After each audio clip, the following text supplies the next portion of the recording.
శివాయ. ఓం నమో నారాయణాయ. స్వర్ణాకర్షణ కాల భైరవాయ నమో నమః. హరి ఓం. మా ఛానల్కి స్వాగతం. డిసెంబర్ నెల 1వ తారీఖు నుండి 31వ తారీఖు వరకు పుట్టినటువంటి వారందరూ కూడా ముందస్తుగా జన్మదిన శుభాకాంక్షలు. గతంలో వివాహం చేసుకున్న వారికి వివాహ వార్షికోత్సవ శుభాకాంక్షలు. ద్వాదశ రాశుల్లో గ్రహ గమనాన్ని వీక్షింపచేద్దాం. కర్కాటక రాశిలో దేవగురు బృహస్పతి సంచార స్థితి, సింహరాశిలో కేతు సంచార స్థితి, తులారాశిలో బుధ సంచార స్థితి, వృశ్చిక రాశిలో రవి కుజ శుక్ర సంచార స్థితి, కుంభరాశిలో రాహు సంచార స్థితి, మీనరాశిలో శని భగవానుని సంచార స్థితితో ద్వాదశ రాశుల్లో గ్రహ గమనాలు ఈ విధంగా ఉన్నాయి. వృశ్చిక రాశి వారికి ఏడాది తర్వాత రవి భగవానుడు రాశిలోనే, కుజ భగవానుడు స్వక్షేత్ర సంచార స్థితి, అక్కడే శుక్ర సంచార స్థితి, అర్ధాష్టమ రాహు, విశేషంగా 12 సంవత్సరాల తర్వాత అష్టమంలో దేవగురు బృహస్పతి సంచారం చేయనప్పుడు ఎలాంటి ఇబ్బందులు ఉంటాయి, వీటిని ఎలా తొలగించుకొని ఐశ్వర్యానికి, ఆనందానికి, ఆరోగ్యానికి స్వాగతం పలకాలో ఈ వీడియోలో సవివరంగా సంపూర్ణంగా తెలుసుకుందాం. వృశ్చిక రాశిలో ఏ నక్షత్రాలు వస్తాయనగా విశాఖ నక్షత్రంలోని చివరి 4వ పాదము, అనురాధ నక్షత్రంలోని 4 పాదాలు, జ్యేష్ఠ నక్షత్రంలోని 4 పాదాలు కలిపితే వృశ్చిక రాశి. రాశాధిపతి కుజ భగవానుడు.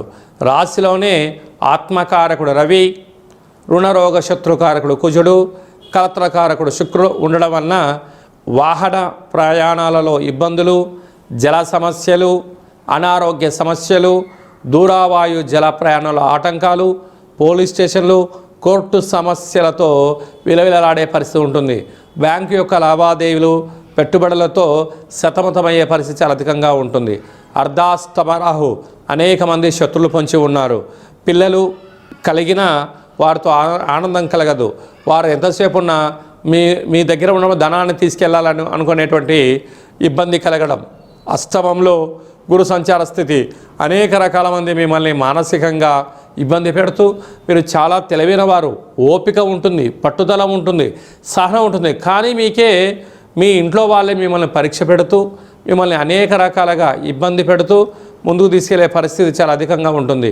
కనుక ఇలాంటి కాల సమయంలో చాలా ఓపిక, సహనంగా ఉండి తీరాలి. వ్యయంలో బుధ భగవానుడు ఉన్నప్పుడు మీ బుద్ధి, మీ యొక్క సహనానికి ఇది పరీక్షా కాలంగా భావించగలగాలి. అలాగనే సాఫ్ట్వేర్ ఉద్యోగస్తులు, వ్యవసాయ సోదరీమణులు, గృహ భవన నిర్మాణ కార్యక్రమం చేసేవారు, సాఫ్ట్వేర్ రంగంలో ఉండబడిన వారు, రాజకీయాల్లో ఉండబడిన వారందరూ కూడా అనారోగ్య పరిస్థితి, రక్తహీనత, అనేక రకాల ప్రమాదాలు పొంచి ఉన్నాయి. అలాంటి పరిస్థితుల్లో కాళభైరవ స్వామికి స్మరణ, కూష్మాండ దీపము, పిండి దీపము, కాకికి కుక్కకి దానం చేయడం వలన సకల గ్రహ దోషం తొలగి ఐశ్వర్యం స్వాగతం పలుకుతారు అని చెప్పి గమనించాలి. డిసెంబర్ నెలలో మనం ముఖ్యమైన పండుగల గురించి క్లుప్తంగా, సవివరంగా, సంపూర్ణంగా తెలుసుకుందాం. 4వ తారీఖున దత్తాత్రేయ జయంతి, 12వ తారీఖున కాళభైరవ స్వామి యొక్క జయంతి, అలాగనే 20వ తారీఖున మార్గశీర్ష మాసంలో వచ్చేటువంటి అమావాస్య చాలా విశేషమైన రోజుగా మనం గమనించగలగాలి. అలాగనే మనకు సంవత్సరం అంటే ఆంగ్ల సంవత్సరంలో చివరిలో వచ్చేటువంటి 27వ తారీఖు కాళాష్టమి. కనుక మనం ఈ 12వ తారీఖున, 20వ తారీఖున, 27వ తారీఖున కాళభైరవ స్వామికి స్మరణ, ధ్యానము, కూష్మాండ దీపము, నారికేల దీపము, పిండి దీపాన్ని ఏర్పాటు చేసుకొని కాళభైరవ స్వామి యొక్క పూజా కార్యక్రమంలో పాల్గొన్నట్లయితే 2025వ సంవత్సరంలో జరిగినటువంటి ఇబ్బందులు, అష్టకష్టాలు, అనేకమైన ఇబ్బందులకు స్వస్తి పలికి రాబోయేటువంటి 2026వ సంవత్సరానికి స్వాగతం ఎలా పలకాలో కూడా మనం స్వామివారికి ఆశీస్సులతో మనం పొందగలము. కనుక మీరు ఎవరైనా కాళభైరవ స్వామిని స్మరించాలి, ధ్యానించాలి అనుకుంటున్నట్లయితే ఈ కింది నెంబర్ సంప్రదించినట్లయితే మన యొక్క దేవాలయంలో మనకు ఈ 12వ తారీఖున, 20వ తారీఖున, 27వ తారీఖున కాళభైరవ హోమ కార్యక్రమాలు జరుగుతూ ఉన్నాయి. మీ గోత్రనామంలో పంపించినట్లయితే మీకు పూజ చేయించి వీడియో కాల్ ద్వారా చూపించి స్వామివారికి ఆశీస్సులు పొందడానికి అన్ని ఏర్పాట్లు చేయడం జరుగుతుంది అని చెప్పి గమనించాలి. ఈ కలియుగ కాలంలో కాళభైరవ స్వామివారిని ఎందుకు స్మరించాలి, ఎందుకు ధ్యానించాలి అన్నట్లయితే కలిని, నరదృష్టిని, శత్రుదృష్టిని, సకల గ్రహ దోషాలను, సకలమైన క్షుద్బాధలను, నరదృష్టి సమస్యలను, ఇంటిలో ఉండబడిన వాస్తు దోషాలను, అనేక రకాల దోషాలను తొలగింపజేసి మనకు రక్షణగా ఉండేటువంటి భగవంతుడే కాళభైరవ స్వామివారు. విద్యార్థులకు విద్య, ఉద్యోగస్తులకు ఉద్యోగం, వ్యాపారస్తులకు జనాకర్షణ, ఉద్యోగస్తులకు ప్రమోషను, రాజకీయవేత్తలకు పదవి అధికారాలు, డ్రైవర్లకు ఎలాంటి ప్రమాదాలు లేకుండా కాపాడేటువంటి ఏకైక భగవంతుడే కాళభైరవ స్వామివారు. కనుక మనము కాళభైరవ పూజ కార్యక్రమం పాల్గొందాం, అష్ట కష్టాలకు స్వస్తి పలుకుదాం, అష్టైశ్వర్య స్వాగతం పలుకుదాం. అలాగనే ఈ యొక్క పాత్ర కాళభైరవ స్వామివారి యొక్క అక్షయ పాత్ర. ఈ పాత్రను మనం ఇంట్లో ఉంచుకొని ప్రతిరోజు పూజ చేసిన తర్వాత ఇలా శబ్దం చేస్తే ఓంకార శబ్దం రావడం జరుగుతుంది.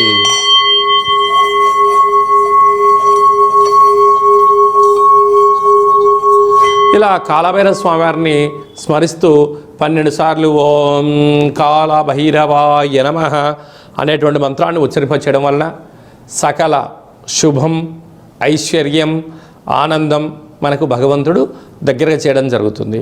అలాగనే ఈ అక్షయ పాత్రతో పాటు మీకు 12 రకాల వస్తువులతో దిష్టి తీయించి స్వామివారి ప్రసాదాన్ని తమరికి వాట్సాప్ ద్వారా, కొరియర్ ద్వారా అందజేయడం జరుగుతుందని చెప్పి గమనించగలగాలి. మీ వ్యక్తిగత జాతకం తెలుసుకోవాలనుకుంటున్నారా? మీ పేరు, పుట్టినటువంటి తేదీ, నెల, పుట్టినటువంటి సమయం, సంవత్సరం వ్రాసి మీరు వాట్సాప్లో పంపించగలిగినట్లయితే 100 సంవత్సరాల జాతకాన్ని వ్రాసి పంపించి సవివరంగా సంపూర్ణంగా తెలియచేస్తూ మీరు పుట్టినప్పుడు గ్రహ గమనాలు ఎలా ఉన్నాయి, ప్రస్తుతం ఎలా ఉంటున్నాయి, రాబోయే కాలంలో ఎలా ఉండబోతున్నాయో సవివరంగా సంపూర్ణంగా తెలియజేయడం జరుగుతుంది. అలాగే చాలామందికి పుట్టినటువంటి కాల సమయంలో డేటా ఆఫ్ బర్త్లో లేనటువంటి కారణం వలన పేరు యొక్క మొదటి అక్షరాన్ని అనుసరిస్తూ రాశిని తెలియచేస్తూ, రాశి గమనాలను తెలియచేస్తూ రమణ శాస్త్రం ద్వారా అనగా గవ్వళ ద్వారా కాళభైరవ ఉపాసన చేత భూత భవిష్యత్ వర్తమానాన్ని తెలియజేయడం జరుగుతుందని చెప్పి గమనించాలి. ఈ కింది నెంబర్ సంప్రదించి అపాయింట్మెంట్ తీసుకొని సంప్రదించగలరు. అందరికీ కాళభైరవ స్వామికి ఆశీస్సులు, దత్తాత్రేయ స్వామికి ఆశీస్సులు ఉండాలని కోరుకుంటూ ఆశీర్వచనం. ఓం రాజాదిరాజాయ ప్రసహ్య సాహినే నమో వయం వై శ్రవణాయ కుర్మహే సమే కామాన్ కామకామాయ మహిం కామేశ్వర వై శ్రవణో యదాతు కుబేరాయ వై శ్రవణాయ మహారాజాయ నమః. హరి ఓం. దీర్ఘాయుష్మాన్ భవ. ఈ వీడియో మీకు నచ్చినట్టయితే లైక్ చేయండి, షేర్ చేయండి, మా ఛానల్ని సబ్స్క్రైబ్ చేసుకోండి. ఆధ్యాత్మిక భక్తి సమాచారాన్ని భగవద్బంధులకు, మిత్రులకు, స్నేహితులకు చేరవేయండి. హిందూ ధర్మాన్ని కాపాడండి.